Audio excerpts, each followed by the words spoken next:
Lana is the Senior Advocacy and Campaigns Officer at Save the Children for the occupied Palestinian territories. Lana, welcome to the programme. How much more difficult is it for a child to process trauma or difficult moments and live through years of them and try to understand what's happening? You know, one of the girls we consulted for this research, and her name is May, she's 11 years old. She said that she feels paralyzed now. She don't know how to move on with her life, and everything in her life and around her scares her. Our research shows the devastating impact on children's mental well-being and health.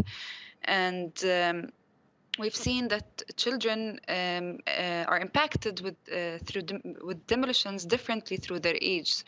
So a bit older children, they feel angry and hopeless. Younger children, as you've said, feel abandoned, they feel scared and isolated, alone.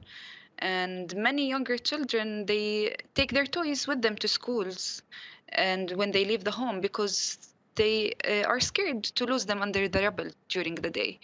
And of course, these experiences have a great impact on children's social and educational behaviors, which of course affects their development and future.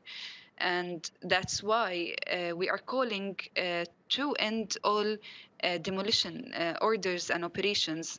And ending demolitions is the only way to ensure the protection of Palestinian children.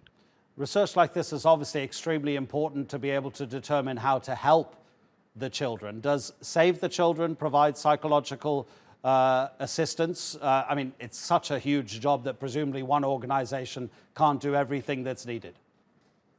Yeah, many organizations work on this field, and Save the Children, together with partners, including Young Men Christian Association, the Palestinian Counseling Center, provide psychosocial support to families and children affected by demolitions through individual and group counseling sessions.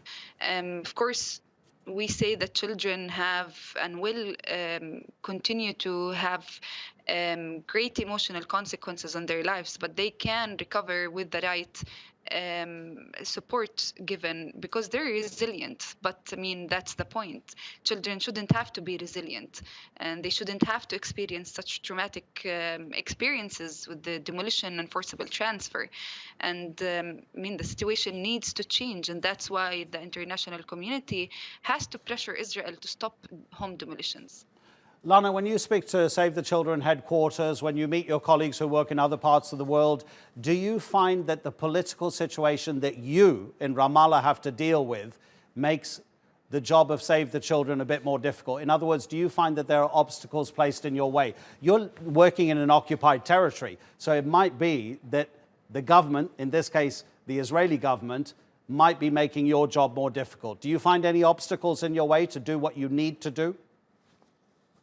I mean, yeah, there are obstacles, but I mean, that's the main point. I mean, international community continues to make statements and of concern and condemnation, which are, of course, welcome. But I mean, as we see, they're not the approach that is making any changes on the ground. We continue to help, we continue to make these statements, but Israel also continues to demolish homes, forcibly evict and transfer Palestinian children. Unless the international community makes it clear that they will hold the government of Israel accountable with meaningful consequences to the violations of international law, we will continue to see demolitions of homes and evictions and transfer of Palestinian families and children, which will have to go through really difficult consequences and impacts. Lana, thank you so much for your time. Really, really appreciate it. Lana Ramadan from Save the Children speaking to us from Ramallah.